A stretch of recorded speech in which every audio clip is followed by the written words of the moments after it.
All right, thank you, ma'am. I'd like to welcome everyone to this City of Jacksonville Council work session. Call this meeting to order and roll call, please. Here. Here. Here. Here. All right, item 3 is accept the minutes. Any questions, comments, concerns, deletions, additions to the minutes that was sent out? Hearing anything? Thank you, Brandon. Item 4 is the new City Hall furnishings. I know we had Mr. Whitaker looking at some options for us, but we felt like it's probably to do a due diligence to make sure we covered all bases. We have Phyllis Stiff. Ms. Stiff, if you'd like to come up, kind of tell us what you kind of discussed. I believe you've met and had kind of know the outline of the project, and just want to know what your thoughts are and how you can help us. First, let me say thank you for having me here tonight. Let me introduce myself. I think I know most of you, but I'm Phyllis Stiff. I'm married to Jay Bill. We live here in Jacksonville. We've been here 19 years, and we're the owners of Miller's Office Furniture. And that's why I'm here tonight, is to discuss with you the furnishings for the new City Hall. What we have come to specialize in our business is what's called Alabama State Contract. And you're probably familiar with that contract, and I've dealt with some of you before on line furnishing. The way the Alabama State Contract works is the Department of Purchasing in Montgomery lets a bid out, and the last bid was done March of this year. It goes out to the manufacturers. Manufacturers send back their pricing for what items would be. The state accepts that, and they put it on what's called the T390 contract. And then any entity in the state, that the state entity can buy off of that contract. And what that does for you is it saves you from having to go through the bid process because it's already been done by the state and it's acknowledged by the state. So where I would come in, I would consider an assisting dealer. Miller's Office Furniture is considered an assisting dealer for several of the manufacturers that are on the state contract. So this is where I would come in. As an assisting dealer, I would meet with you. I would meet with anyone individually that I need to talk about their furnishings, to talk about their office, to talk about the needs. I would bring to you the manufacturers that I feel like would best serve your needs in a budgetary, way that would save you money, but also get you really good quality of furniture. The other benefit is that I am here. I live here. I'm here. I'm the person that would be your main contact. I would have other people in my office to work with, but I would be your contact person. I would see that everything is done properly. It is sent into the manufacturer properly. It's shipped properly. It's shipped in a timely manner according to what your needs are. And sometimes, especially with new buildings, that can be a little bit of an issue because buildings sometimes aren't always ready when they say they're going to be, but we need to have the furniture ready when you're ready for it. And we would do the installation. So that's how I would be of help to you. I've got some examples, but it's pretty hard for y'all to see. Basically, after I meet with everyone, I would come back with recommendations on each office, each area, what kind of look you want for that area, how you want it done. Work with you on colors, work with you on design. That is a free of charge design that I offer. So there would be no charge for that at all. The POs are made out to manufacturers, not to Miller's Office Furniture. Each PO is made out to the manufacturer. They would send you the invoice and you would pay them. I get paid a commission after that is done and you're satisfied and you've paid your bill. So that's how I would get my commission on that. So you get paid by the manufacturer? That is correct. That is correct. This is a contract that is made between the state and the state entity and the manufacturer itself. So the purchase orders are made out to the manufacturer, the bills come from the manufacturer, and you would pay the manufacturer. Basically, I would do a sales order, something similar to this. It would have listed the items, where they go, what rooms they go to, who they're for, the list price on here, and what your price would be. The way the state contract works, each manufacturer is a little different. They might have a different discount off the list. Some are 40% off of the list installed, some are 42% off. I have one that's 48.6% off. So that's already been done between the manufacturer and the state. I'm just the one that would tell you what the list price is and how much it would cost you, the city. And then you would just do a purchase order to that manufacturer. And these were done fairly, this was actually done within the complex. It just has one each item per quote number and the amount. So it makes it very easy for the end user not to have a whole lot of paperwork, and that's why we like state contracts so much. And universities use it, cities use it, Board of Education here in Jacksonville used it, Jackson State uses it, Gadsden State, AIDB. It's just a great tool to have where it takes a lot of the pressure off of you on having to do all the paperwork, and it puts it on me. And I get to work really hard to make sure that everything is the way you want it and the product that you want. And I was asked about the quality of the product and how do you know if it's quality product that I'm suggesting. And the only thing I can say there is, number one, it's difficult to get on the state contract. There are certain specifications that have to be met to even be on the state contract. Number two is it basically comes down to me making suggestions from manufacturers that I've worked with in the past that I feel like would give you the quality that you need and be in the price range that you want to be. We can work with any budget pretty much and make it as nice as possible, make it functional, and that's where hopefully my expertise of 42 years in the business can come in to help you to figure out exactly what your needs are. And that's basically how the state contract works. I don't have a contract that I do with you. You just tell me, Phyllis, we want to do state contract work, and bring us your ideas and thoughts, and then we'll start from there. We'll have several meetings. I can meet with whomever I need to get every office situated exactly the way it needs to be. And then, if you like what I do, we'll just do a purchase order to the manufacturer, and then it's in my hands after that. I'll see to it that the order is placed properly.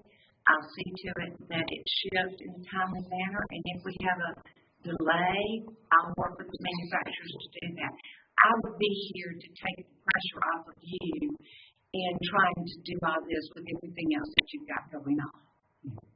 Explain the issue of the delivery time, and I know you've got a big warehouse. Would you be able to hold some of it if, like, we're not ready to go in, but you've got a holding place? Yes, we will be able to, and hopefully we would have good rapport between us so I would know if there was going to be a delay in a building or something like that. But we do have the warehouse space to hold product, and we've had to do that before. There's been a couple of instances where some buildings have been green for months later than they were supposed to, and that has caused some issues. But we worked through them. I have one issue here in Jacksonville.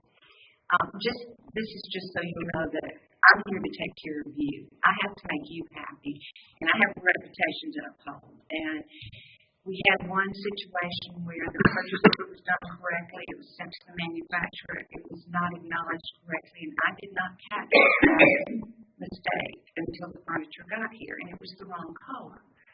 And it was 13 offices, and I worked with the manufacturer and myself, And we made it right.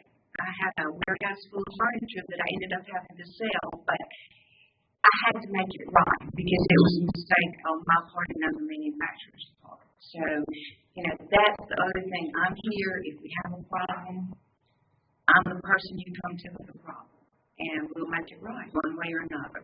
We're going to get it solved. So that's kind of where I can help you and why I would like for you to use Miller's Office Furniture to buy your furniture. And you're, please go well, thank you.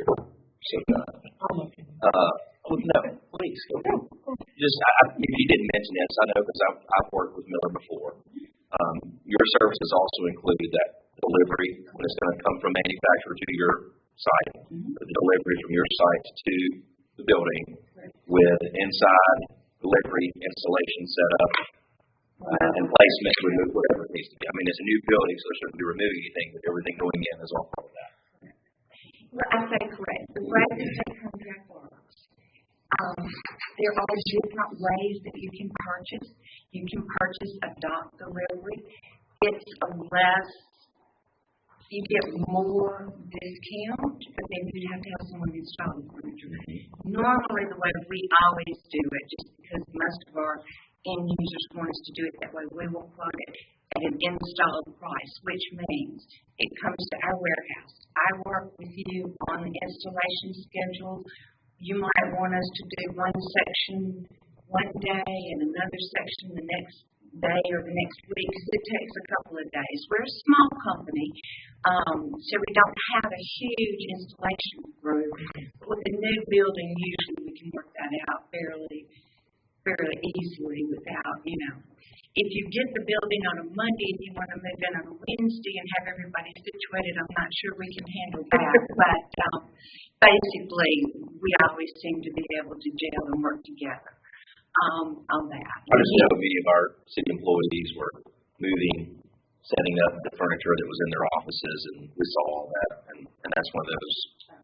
It's never easy when you're coordinating all of that chaos. So. But for a new building, it's so much easier.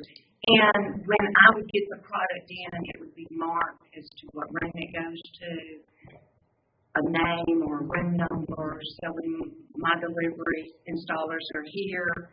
They'll know exactly what goes where. So yes, we would take care of all of that. That's all included. Well, let's just pretend that the winds blow the right way and we get to move in January.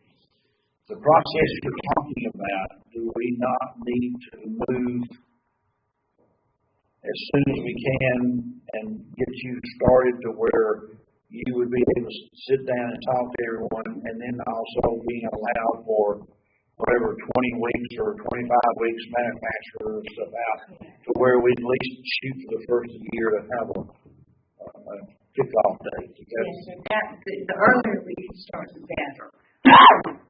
Lead times are getting better, but there are still some are out 14 to 20 weeks, depending on colors, fabrics, that sort of thing. But it does take a long time, but it takes a concerted effort to meet with everyone, to break down everything, to bring ideas to you so we'll know what direction to go in. Because there's probably 40 different vendors that we can choose from on state contract. There's certain ones that I like working with because I like their product, I like their customer service. But you might not like their product, and I'll have to go hunt for something else, which is exactly what I'm supposed to do, because I'm here to please you and make you happy with what you purchased. So that process will take a while. I personally am the one that would like to do this. I might have an assistant help me, but this would be something that I would do myself.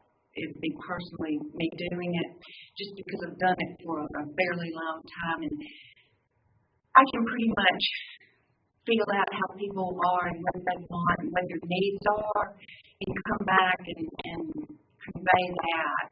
This person needs this, this, and this, and they might also want to have this, but they really don't need to have that. That's a luxury, that sort of thing. So it would be me. And be available whenever anyone could meet with me. Like I said, I live here in Jackson, so it's very easy for me to meet in the mornings or evenings or during the day or whatever. We could set aside 2 or 3 days that I could just come and stay and talk to everyone. But that would be where we probably start out. Is I've got to set up a plan, so I kind of know. Oh, that was the other thing I had to leave. Sorry. What I will do is we will take the plans and we will do these small little drawings like this with everything line drawn into each office in each area. And then my manufacturers, whichever ones we decide to use, they will put together a pamphlet for us. And it would look something like this. And it would have a drawing of the area, and then each room they would put in what furniture we're going to do in there with the drawing of it. So that just kind of tells you what we would do. I would have them do that for us. And also to make sure that I'm old school, I still do everything by hand. I do all my drawings by hand, do the measuring myself, but I haven't had to do this particular since it's a new building. But I want to make sure that everything will fit. That's the other thing. We've had some issues with that in the past where people think something's going to fit in their office, and then it doesn't always fit, so we have to deal with that. But that's what we would have to do. So it's a process, but I think it's fun that by the time we're through, you would know exactly what you're getting, exactly what your cost will be, and who's going to be installing it for you. Sure, I got a question. Does the manufacturer offer any warranties? They do. They have to, and different ones offer different warranties, but that's one of the specifications that they have to have before they can even get on the state contract. Mm-hmm. But yes, they do. They do offer warranties, and I can get you warranties of all the manufacturers.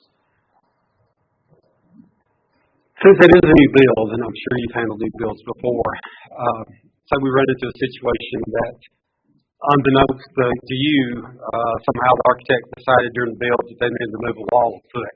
And you've already got things pretty tightly, like you said. I've been part of that. People do not realize how large furniture is. Then you get it all in there, then you can't open the door, or you can't open the closet, or your drawer only comes halfway out.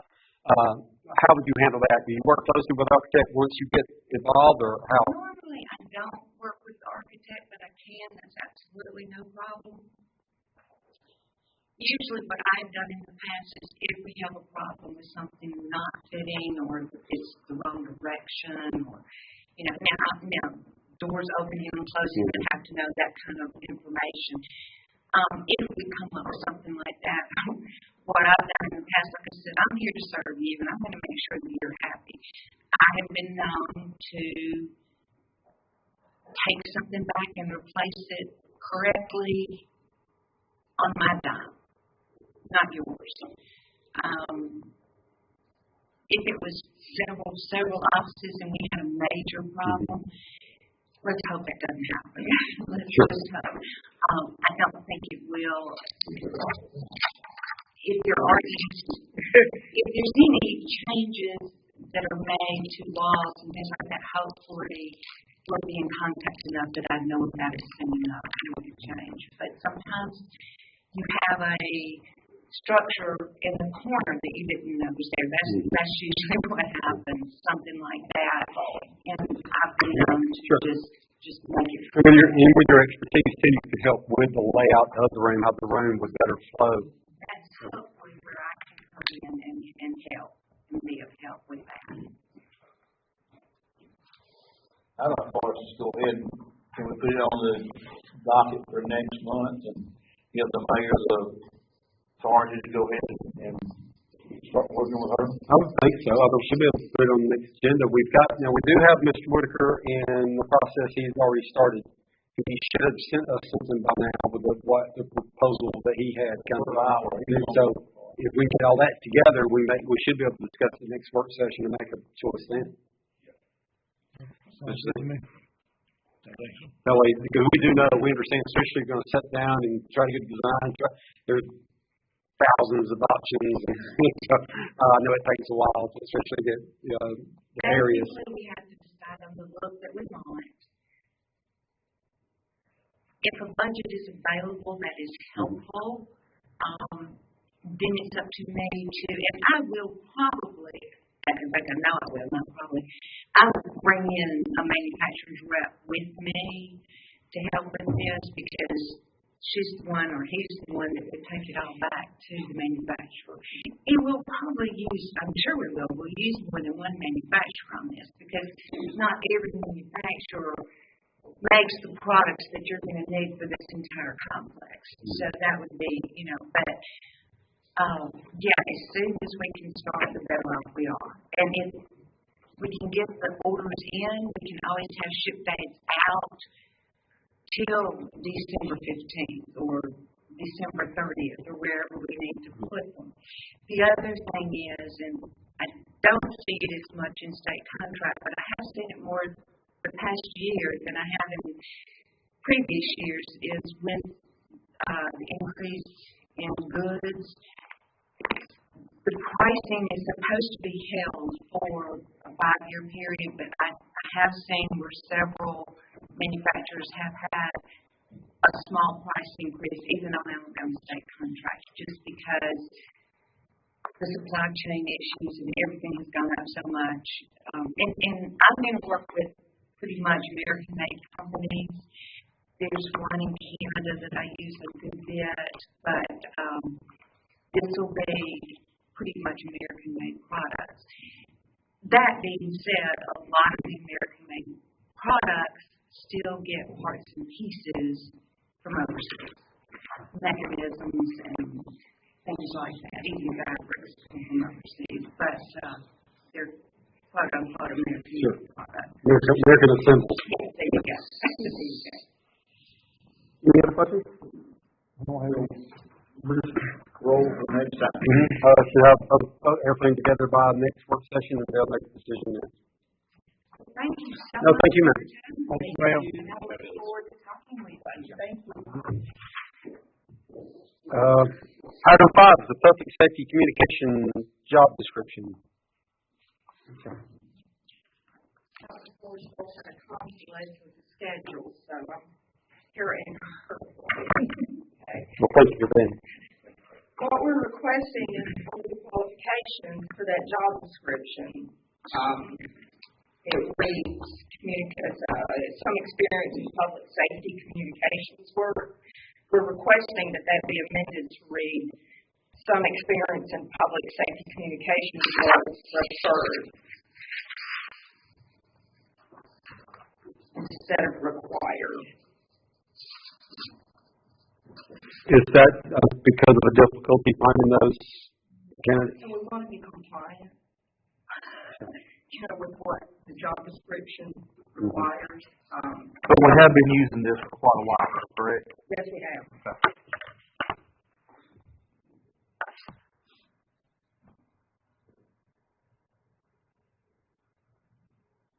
Anything?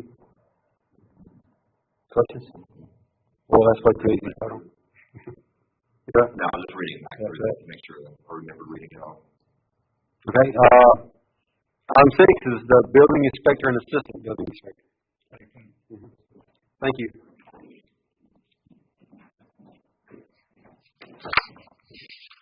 Okay, we'll start with the assistant first.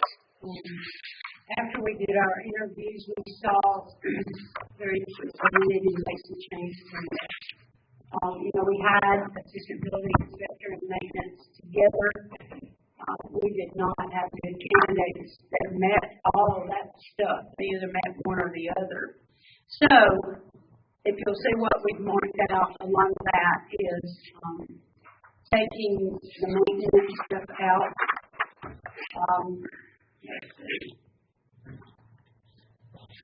And then on the very back page, qualifications, we said 3 years experience. We're changing that to 1 to 3 because, again, our pool of applicants just was not good to choose. We felt like it was really somebody in that was really qualified for this position.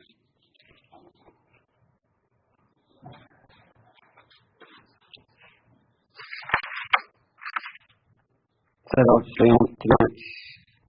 I think it is, isn't it? I know what the other was. Sure, Sam. I thought we did our due diligence in the interview process, and it just, as she was saying, the candidates just were not there. Probably the one candidate that might have been palatable was, and we couldn't come in agreement with money. Was the range good, or does it need to be? Well, we did the range, the pay range. Mm-hmm. What it was? And we,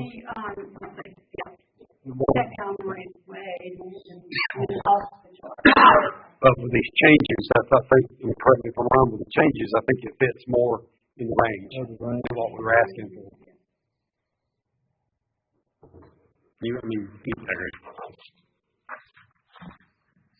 there was some talk about, increasing the range for that and building inspector, and that's just on the, talk about that, that's at the office.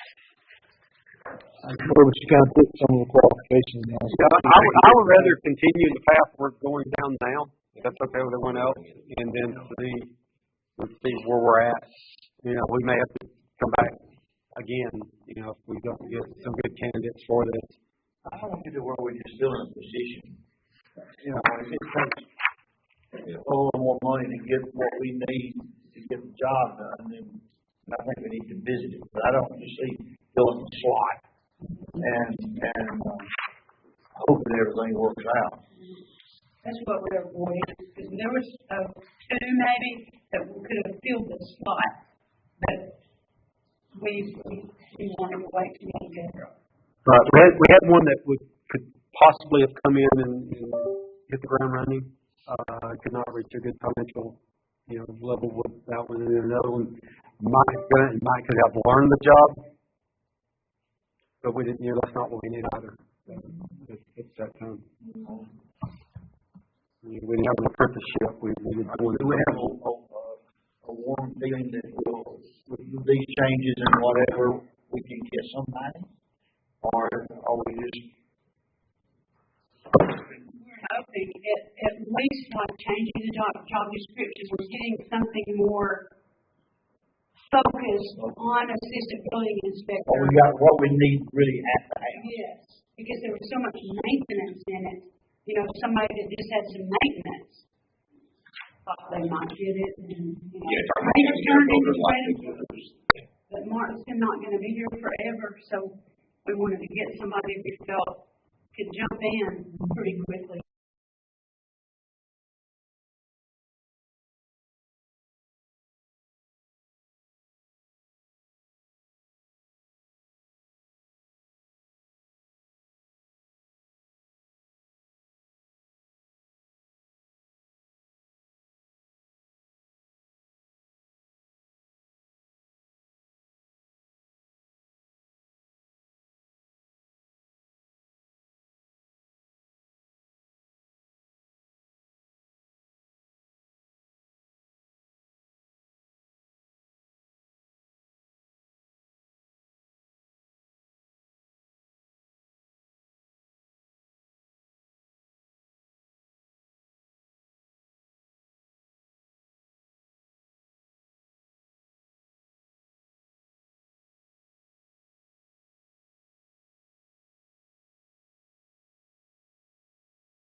But up in the northwest, right in front of the mill, that would be one proposed location that way. As you're driving south on Alexandria Road, just before you get to A Street, there would be a sign welcoming you to the community. And then the sign to the south, again, that's D Street, so there would be a sign there on the right-hand side of the road as you're approaching the mill village.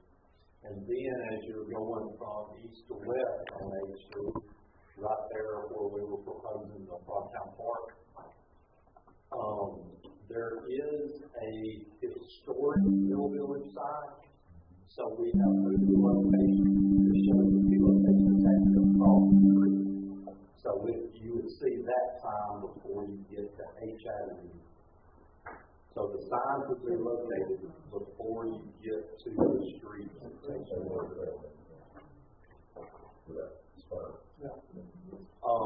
But to give you some numbers, I know we wanted about public participation. Mr. Grant received about 40 signatures. We had determined that there's about 86 occupied residencies within the community. So we've got 40 signatures out of the 86. So that's pretty good. And I think that there was about 108 maybe total residences, but 86 was determined maybe to be occupied. So, almost half.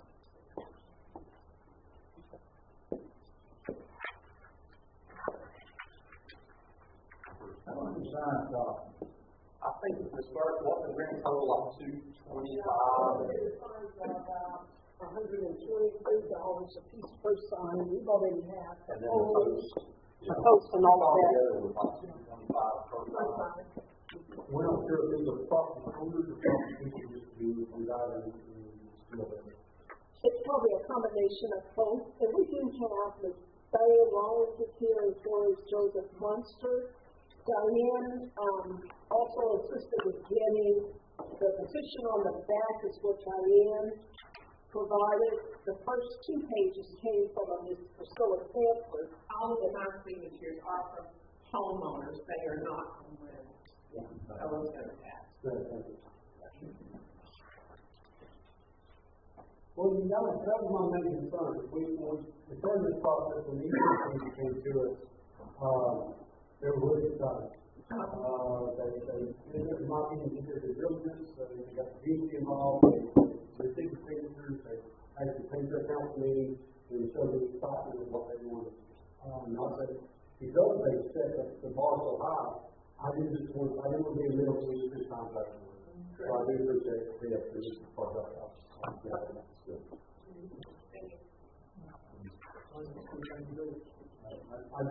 do know that I'm not the communities in that involved. So we recognize that those are the pockets for those communities within the community itself. I think it's the language of the skill set of notice. So you know what we're talking about. And the individuals who may have read Rick Bragg or They're a little bit different than Rick Bragg. You really want to go down. You're right, yeah. There's a lot of different stories about it that's never really been told about. And I had to call someone this weekend because I know they live there, and he got on a thing, so he was telling me all these stories, and he's older than me, so I had no idea about these things. So it was a learning process for me too. Well, I was at a great place in Florida, speaking with the student class the other day. We were discussing integration and the different school systems even here locally. And I brought up Eastwood. And these students are not all from here, but one is a Jackson High School graduate. As we were discussing the Eastwood school, and somebody said, hey, I've seen the sign behind Chick-fil-A. And I said, yeah, otherwise we would have never known of the community that was done and we were soft like well, that Eastwood, that community. So they were able to make that connection point immediately and say Eastwood and that they said, oh, I find Chick-fil-A. Right.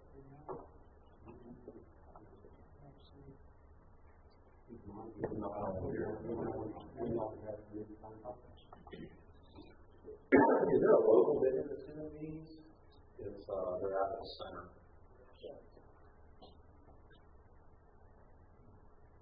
But it was very, yeah, that's what I would want. Total approved? Yes, sir. And like I said, we've already got the post. It's just a matter of ordering the sign. Thank you. Thank you. I got 3 in a row, one in and one left. Did you say attitude is in the next time? You haven't been doing that. We've been letting him come and show you what they were because you were afraid to put them down. Okay. And so there's such a small person. So we go ahead and do the 23. Yeah, I know. I'm pretty sure that we did that. Okay. All right. See you later. Probably not.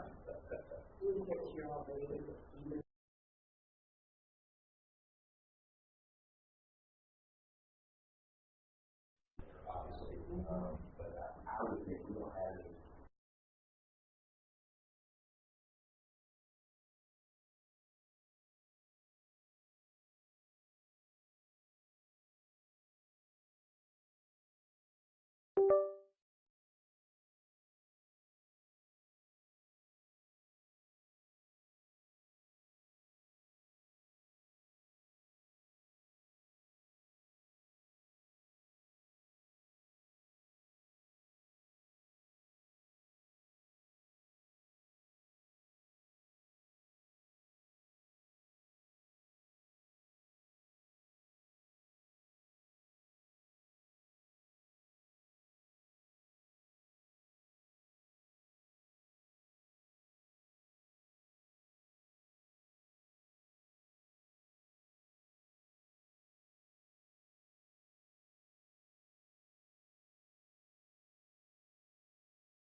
side of the trail.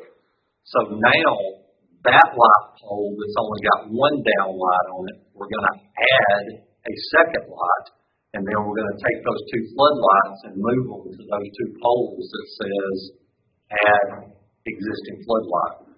So we're going to wind up with a total of 7 poles with 2 downlights, and then 2 of the poles are going to have floodlights that's going to wash light kind of towards that wooded area, and then the other pole is going to wash light up that trail that goes to the large parking lot. And now for the bad news, the cost. We currently pay $333.73 a month. Okay, to add 3 new poles and 7 lights, because the new poles will have 2, one of the existing poles will have 1. So 3 new poles and 7 lights. And what they're able to do is find square poles that almost match what we have. It's going to add $418.88. So the grand total using square poles would be $752.61 a month. If they use what they refer to as a direct bury pole, which is a round pole, it would be $667.95 a month, which is a difference of almost $85. So for $85 more, we get poles that match as close as they can match them. But the grand total would be $752.61. You still double, more than double the current cost. Yes, sir. Go from $333 to $752. We just have a few policemen driving. I was going to say we got to think through holding a lantern. I'll take Monday nights, and you can have Tuesday nights. I mean, this is the only solution. Because it's dark out there. And, of course, daylight saving time. Well, even if you do a little bit longer, you're still going to end up paying the same. Right, that's what you try to piecemeal it. You're talking about. That's a big. You're talking about $752 a month right now. What's it going to be 3 years from now? Keep in mind too, now, what is it, next year when the time doesn't change anymore? Yeah, that's going to help. Well, what was those numbers again? 752.61. 752.61 for the square pole, $667.95 for the round pole. that's 3 poles and 7 lights. And we're currently at 333. 333.73. 3 poles, 7 lights, and then relocating 2 poles. Yeah.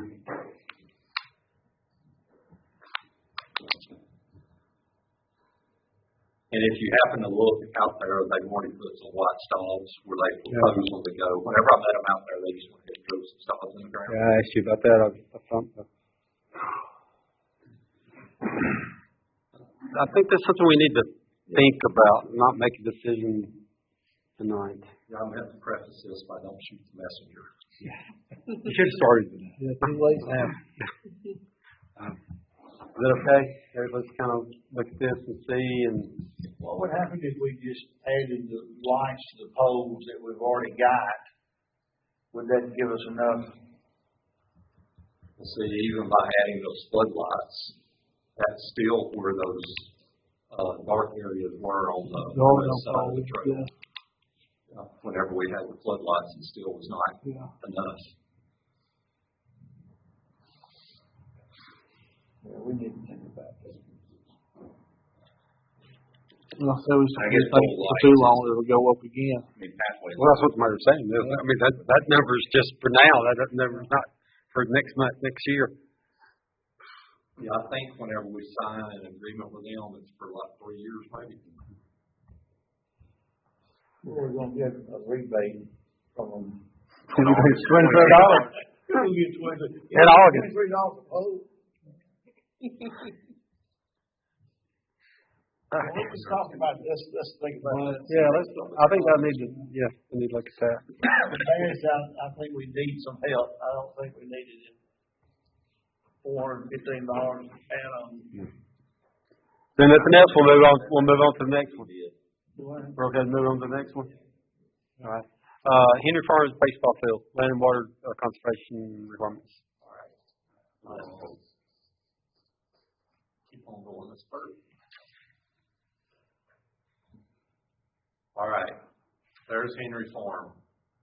The outline in red, well, for those of y'all that may not know, Henry Farm was developed under a land and water conservation fund grant. That's one of the most, they got you when there's a UA grant. Yes. It's in perpetuity. So what had been talked about was maybe trying to turn over the high school baseball field to the school board. So Ms. Grant and I contacted ADEC to find out the process. The gentleman's name is Joe Ponder. He's the program specialist for land and water. And I actually called him back this last week to just verify some information. There's two options that we have. One of them, they refer to it as a conversion. That means that the school board would own it outright, but here's the caveat. Whatever, and I kind of dashed in yellow a proposed area, just a general area. That's just nothing special about it. Okay, if we do a conversion where the school board just owns it outright, we have to have an appraisal done of not just the property, but the property with the improvements. Whatever that number is, we have to go get property that's equivalent to that value. And that property cannot be previously designated a park. So it has to be brand new, fresh property. And you've got to have a 3 to 5 year plan approved by them, by the National Park Service, who is involved in this too, to develop that park of equivalent use. All right, skip that one. Baseball. Yeah. First says we give something, but the value we got to spend. She said equivalent use meaning park, whatever. But the reason I called him back last week, I wanted to be sure that whenever they did that appraised value, did that mean land plus improvements? And he clarified, whatever that appraised value is, that's what the land value has to be. Okay, the other option is called a sponsorship change. That's where we would dedicate that property to the school board, but they fall under the exact same criteria as we do. The same land and water rules and regulations. But the guy mentioned to me that it's highly unlikely that they would allow two land and waters to be side by side. So there's no good way to do it. And here's what I failed to mention for both of them, though. If you look at what I wrote at the top up there, it says, if conversion or sponsorship change, the Board of Education must have its own access and parking from a city street. That's why I took that boundary all the way out to Henry Road. So in addition, regardless of which way this goes, they would have to build a brand new driveway and a parking lot to accommodate the ball field. So that's really in perpetuity, not a 50-year. Because when I did what over a search, I saw 1972. I just assumed 50 years, and we'd be able to do something with that. Board of Education, not all we. I mean, we can't do anything even if we wanted to with it. What do they say about the 50-year thing, Mark? There's something in that. Nobody's brought up anything about 50 years. There's verbiage in the original application says 50 years. The guy that I talked to last week kept using perpetuity in our conversation. That's really why we put the 50-year mark, and from what I understand, it was 1972. 72 is when that thing was signed. It said 50 years. I need to take that back out, research that again. There was something in there about 50 years. It did require some other stuff, but it had to be at least 50 years for you to even do anything. But the final say so is the Secretary of the Interior. So I asked the guy, I said, are we going to have to be dealing at the federal level? And he said, no, we would deal strictly with ADEC because they would deal with feds. Sounds like we have a long stone. Nothing's easy.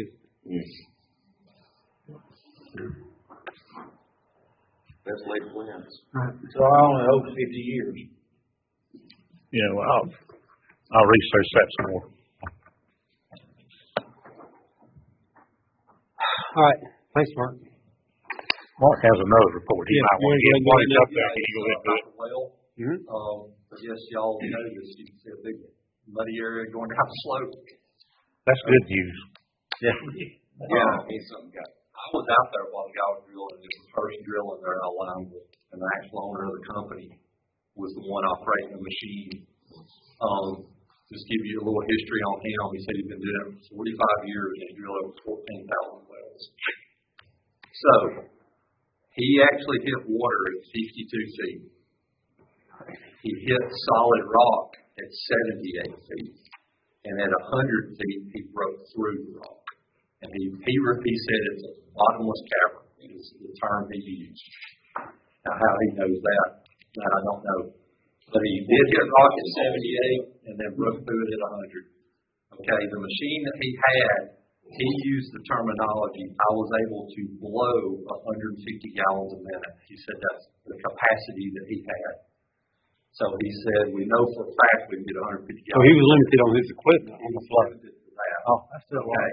But he also went ahead and put a 6-inch PVC casing in it. He drove it all the way down to rock. I talked to Dave Bechtel, who is the utility department's engineer that's kind of been coordinating all this. Talked to him this morning. What he wants to do is put in a submersible pump to do a drawdown test. He said that he thinks we can probably get up to 300 gallons a minute. But he wants to run a test.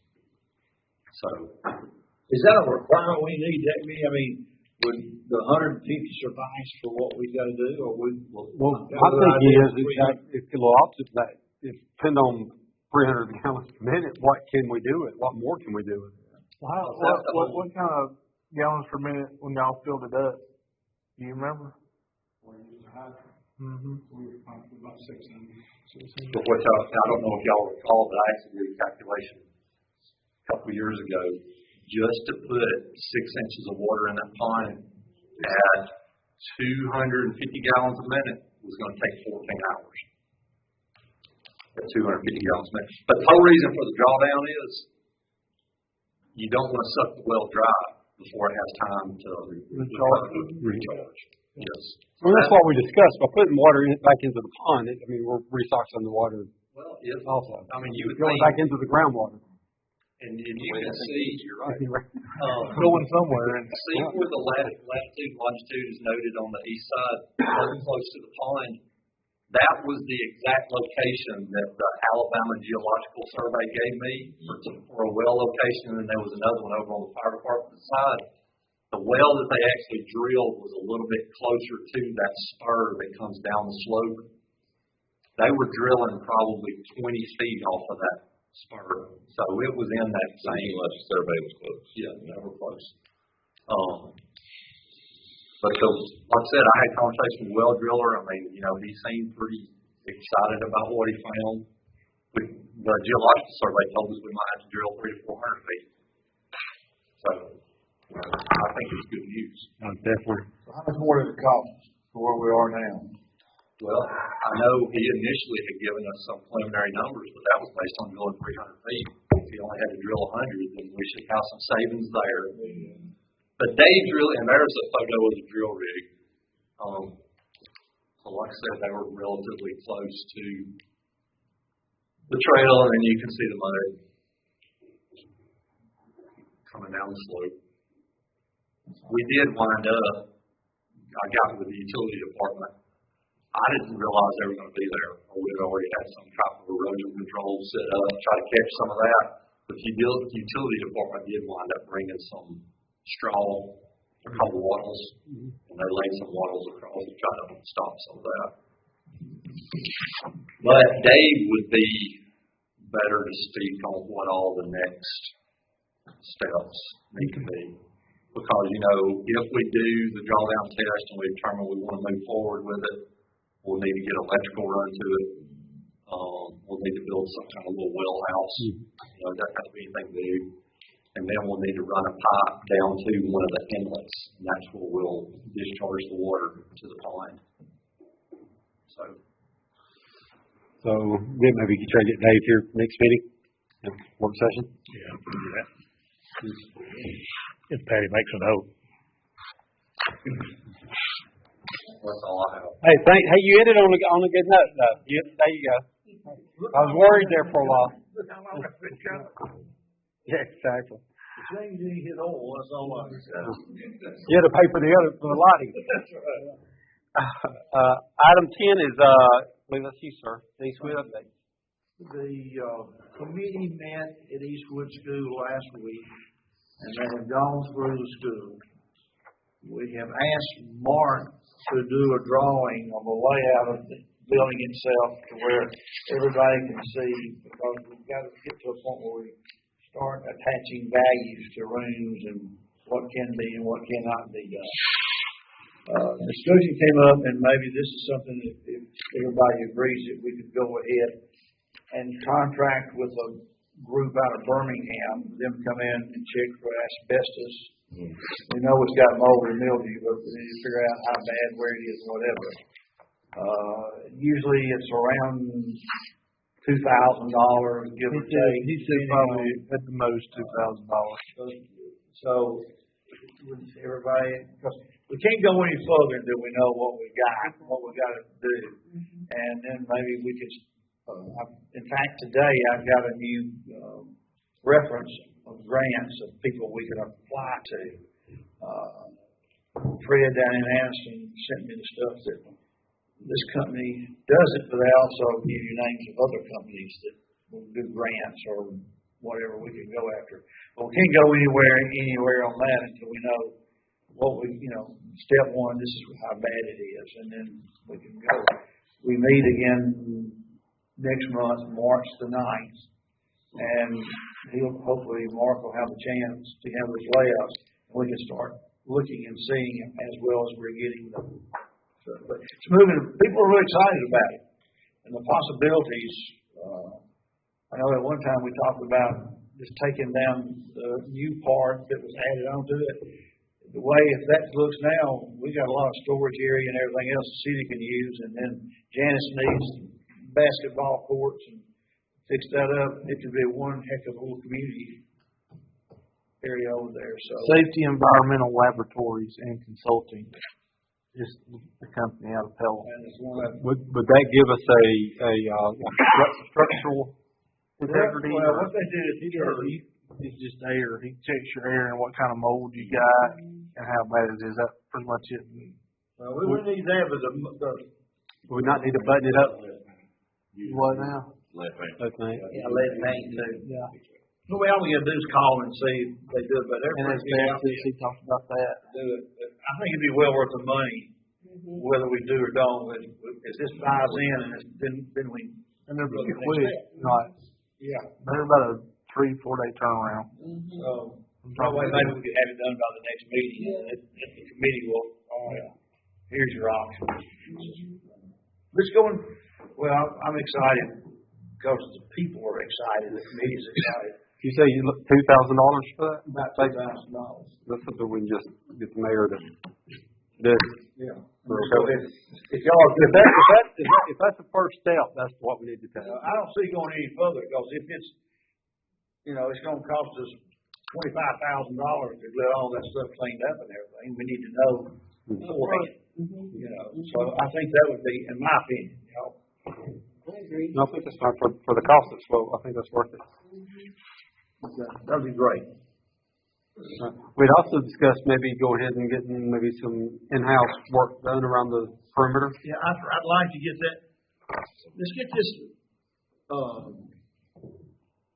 report done, and then we can bring it up to the committee if they're feel warm and fuzzy about going ahead and, like we discussed, about getting the grounds, the outside area and stuff done. Okay. I agree with you there. That's got to be done. What about the park? What's the status? The playground, Janice, they've already got their people over there clearing the ground out. So, and then most of the equipment's put together, right? It's pieced together, ready to go. It's all there. It's great. They got the, it's gonna be, if we can do this, keep doing this step by step, it'll be in a good area. It'll be something we can be proud of, and all the history that goes with it too. Another area for our families to enjoy. So, thank you for your time. No, thank you, sir. Thank you, and tell the committee thing. You guys got them, keep them motivated. I think you're a good cheerleader for them. You keep them motivated. So I appreciate that. I'm trying. Bert has to kick you sometimes, don't you, Bert? Well, I think Ms. Burton, and also. Any other business?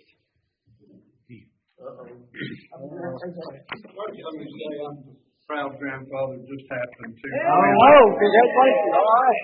Really glad you. Everything good? Oh, wow. I know, you got to go. You should have said something earlier. I got a question I'd like to ask you about the fire marshal job description. Back previous, I think it was important for us to have an APOS certified fire marshal, but with recent changes with code enforcement back for a while, I think some of that importance has kind of went away because Ronnie Couts, by the way, does a fabulous job in code enforcement. But he works hand in hand with the fire marshal and the building department. So now I don't think that it would be that important for us to have a requirement as an APOS certified fire marshal and just change that wording from required to preferred. And then also it requires an EMT, which is more of an admin position. He's not really working in operations. So I would like to change the EMT part to preferred as well. And we have a paramedic job description. I'm just leaving that. If you come in as a paramedic, you'd come in under that job description. That's what I'd like to ask is just change that wording. APOS required to preferred and EMT from required to. And I think we got that in our. Yeah, that was in our. Yes, that was the amendment, I think, yeah. And it's a big expense. I think it saves us a lot of money, but APOS is just not cheap at all. And we just have a real good system set up now. If it ever came to that, we could use Ronnie. Sounds good.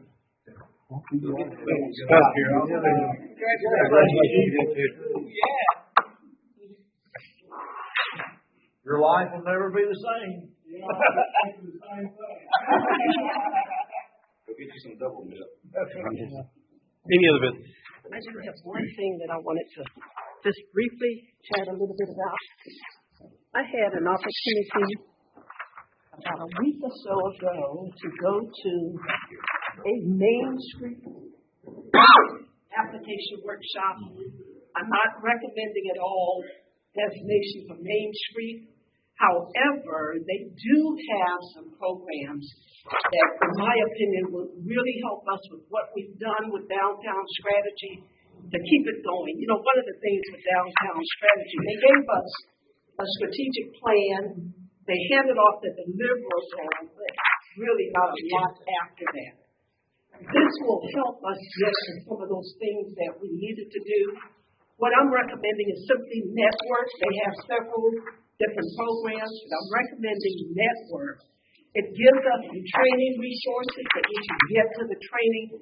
So much good information is there in terms of what other cities are doing relative to revitalization of downtown areas. I think we can benefit from that tremendously. They also have a software program that allows them to log in all of their properties so that at a moment's notice, you know where you've got available property, what's the square footage. It takes a little bit of time, of course, to get that information in their software program. But that's one of the things that we can have to make it I think you see on the sheet that I gave you, technical assistance is there, meaning these ladies are hands-on with this, so whether it is on the phone whether it is via email, we have a resource that we can go to. And then finally, the networking. I got to tell you, the networking is awesome. Just to be in the room and listen to what others are doing in their communities and the results from that, I think just as a city, we would benefit. This is a program I marked out. It's $600 a year is what the fee is, but you get the benefit of 4 times a year. You can get to the training and all of the other information that we could get from it. So the mayor wanted me just to bring it to your attention.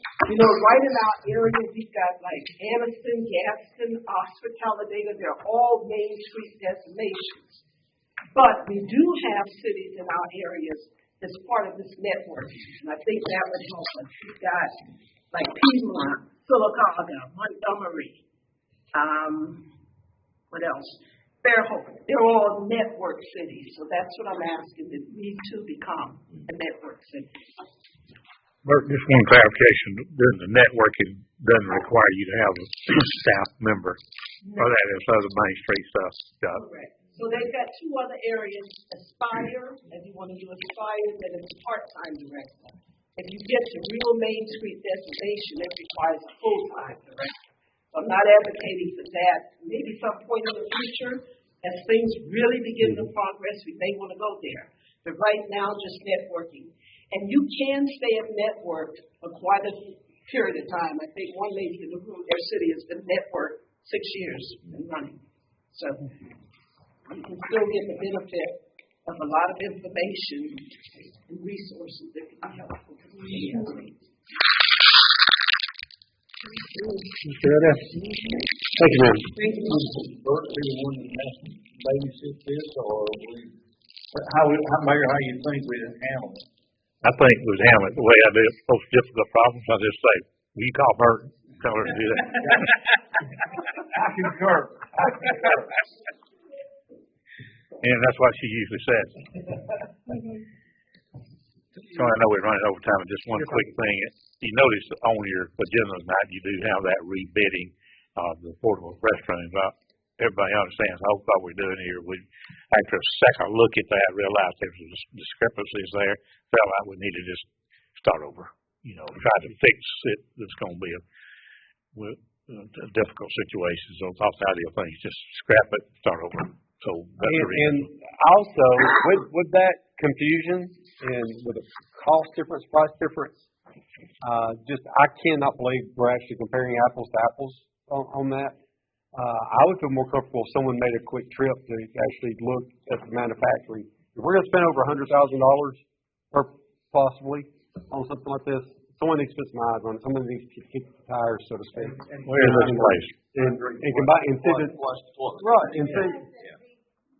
Places are all over the United States. Well, Closed, and then we only have a 45-day period from the time that we receive the bid until we have to make a decision. I would say we didn't expect. 45 days before we go look at it. You know, a lot of people though do want that product. They want your business. You know, they'll come accommodate a trip to the manufacturing plant. Is what I would like for us to look into before we move on. The differentials, where are they?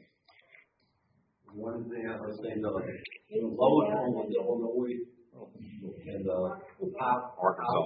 I think the Arkansas trip. We found out the one that we initially was going to award to, they're a reseller. They're not the manufacturer. The other one's the manufacturer. That's why we get the manufacturer's price versus the reseller price. I know what they did. Oh, yeah. See, we didn't specify, because we can't specify. It has to be the manufacturer Or That's what we have come to find out, is one of the reseller and one of the manufacturer. Well, I like the idea with starting all over again. We can go and do it well. Anything else? No. Right. We'll adjourn and take 5 and we'll get started back. Thank you all.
All right, good evening. I'd like to welcome everyone to the City of Jacksonville Council meeting on this day, February the 13th of 2023. I'll call this meeting order, and I'll ask you all please stand while our very own Tim Smith has the invocation, and then please remain standing for the pledge of allegiance. Thank you. Father, we thank you so much for this city and for what it means to each of us.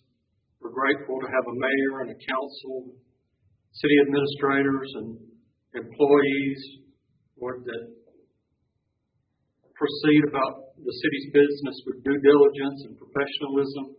It's such a blessing. We pray that that would continue. We pray that you would bless each one of them in their service. Bless this council tonight. Give them wisdom to make the proper decisions for the city. We pray that you would guide each one of us to be in your will. We ask this in Jesus' name. Amen. I pledge allegiance to the flag of the United States of America and to the republic for which it stands, one nation, under God, indivisible, with liberty and justice for all. Thank you all. Thank you, Tim. Roll call, please. Mr. Taylor? Here. Mr. Green? Here. Mr. Wilson? Here. Ms. Laster? Here. Mr. Galloway? Here. Item 4 is adoption of the minutes. Any questions, comments? Second. Or a motion and a second. Anything else? Public? Hearing none, all in favor say aye. Aye. Any opposed? Ayes have it, motion carries. Item 6, the adoption of the agenda. I believe you have some changes. And we do. To the main agenda, add item 23A. Consider action to approve the amended job description of Fire Marshal, range 18, per the attached, and request the Civil Service Board's approval of same. To the main agenda, add item 23B. Consider action to approve the amended job description of Fire Marshal / Paramedic, range 18A, per the attached, and request the Civil Service Board's approval of same. And then to the main agenda, amend item 24, consider action to approve the employment of the following. Item C is Alan John Verander, part-time public safety communications officer, range 12, effective upon compliance with ordinance number 273, and it's a new position.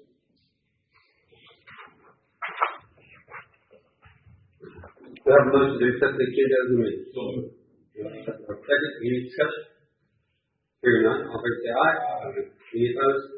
Ayes have it, motion carries. Item 7 is the proclamations. We have Arbor Day and National Parent Leadership Month. Anyone here to receive those proclamations? If not, we'll get them through to you. I think Ms. Patty will take care of that for you. Thank you very much. Item 8 is public comment. Consider any agenda item. If there's anything on the agenda that's just got amended and approved, if you'd like to speak on that, it's time to come forward. See, and then we come forward, we'll move on to item 9. Consider action to enter into an executive session under provisions of the Code of Alabama, Section 36-25A-786, to discuss consideration for the purchase, sale, or lease of real property. So moved. Second. A motion second. Any discussion? Hearing none, roll call please. Mr. Taylor? Yes. Mr. Green? Yes. Mr. Wilson? Yes. Ms. Laster? Yes. Mr. Galloway? Yes. We'll be going to we should hopefully return within the next 20 minutes. If not, so we'll let you know. Thank you.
I appreciate everyone's patience.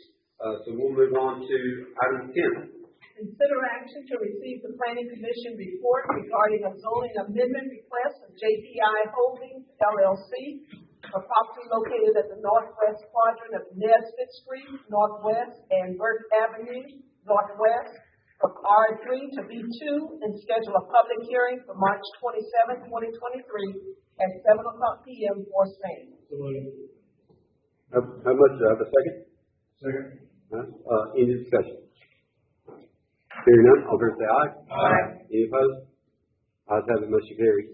Item 11. Consideration of ordinance number 0-645-23, establishing and regulating the reserve officer program for the Jacksonville Police Department, Jacksonville, Alabama. First reading. So moved. Second. No, that's just first reading. Thank you. Thank you. Thank you for being so ready.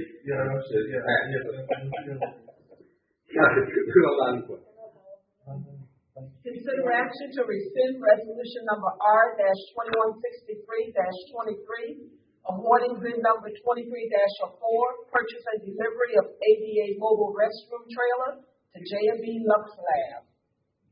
So moved. Second. Have a motion and a second. Any discussion? Hearing none, all in favor say aye. Aye. Any opposed? Ayes have it, motion carries. Item 13. Consideration of resolution number R-2164-23 to reject all bids for bid number 23-04, purchase and delivery of ADA mobile restroom trailers. So moved. Second. A motion and a second. Any discussion? Hearing none, all in favor say aye. Aye. Any opposed? Ayes have it, motion carries. Item 14. Consideration of resolution number R-2165-23, adopting a Title VI plan. Have a motion and a second. Any discussion? Hearing none, all in favor say aye. Aye. Any opposed? Ayes have it, motion carries. Item 15. Consider action to authorize the mayor to sign the commercial sales contract with LOCH LLC per the attached. We have a motion and a second. Any discussion?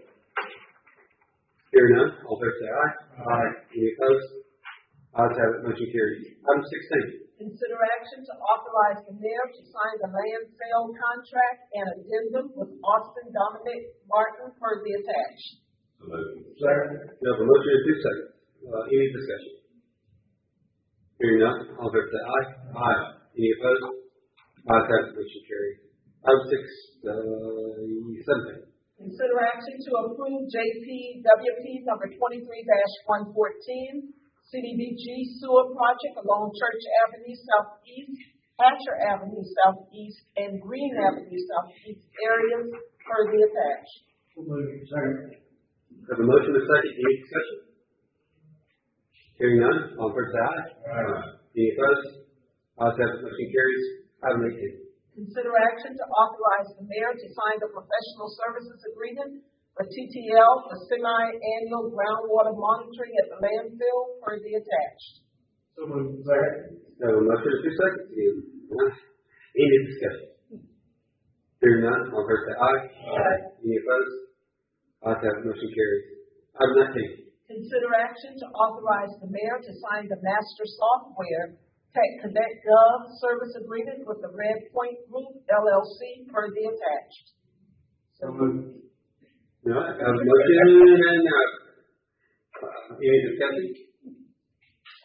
Hearing none, all in favor say aye. Aye. Any opposed? Ayes have it, motion carries. Item 20. Consider action to authorize the mayor to sign the amendment IT services contract with Municipal Technology Services LLC, the IT services and cybersecurity for the city of Jacksonville, Alabama, per the attached. Second. Have a motion and a second. Any discussion? Hearing none, all in favor say aye. Aye. Any opposed? Ayes have it, motion carries. Item 21. Consider action to authorize the mayor on behalf of the Waterworks Gas and Sewer Board to sign the amendment IT services contract with Municipal Technology Services LLC, the IT services and cybersecurity for the Jacksonville Waterworks Gas and Sewer Board per the attached. Second. Have a motion and a second. Any discussion? Hearing none, all in favor say aye. Aye. Any opposed? Ayes have it, motion carries. Item 22. Consider action to authorize the mayor to sign the service agreement with Municipal Technology Services, LLC, for network cabling installation services for the new City Hall, JPWP number 22-101, per the attached. So moved. Second. Have a motion and a second. Any discussion?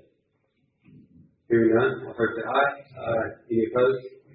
Ayes have it, motion carries. Item 23. Consider action to approve the amended job description of Public Safety Communications Officer, range 12, as requested by the Civil Service Board. So moved. Second. Have a motion and a second. Any discussion? Hearing none, all in favor say aye. Aye. Any opposed? Ayes have it, motion carries. Item 23A. Consider action to approve the amended job description of Fire Marshal, range 18, per the attached, and request the Civil Service Board's approval of same. So moved. Second. Have a motion and a second. Any discussion? Hearing none, all in favor say aye. Aye. Any opposed? Ayes have it, motion carries. 23B. Consider action to approve the amended job description of Fire Marshal/Paramedic, range 18A, per the attached, and request the Civil Service Board's approval of same. So moved. Second. I have a motion and a second. Any discussion? Hearing none, all in favor say aye. Aye. Any opposed? Ayes have it, motion carries. Item 24. Consider action to approve the employment of the following. Item A is Taylor Williams Cross, Correction Officer, range 9, effective upon compliance with ordinance number 273, due to the resignation of Franklin Pinto. Item B, Matthew David Savage, Police Sergeant, range 22, effective February 15, 2023, due to the reclassification of Anthony Scrotta to Police Officer.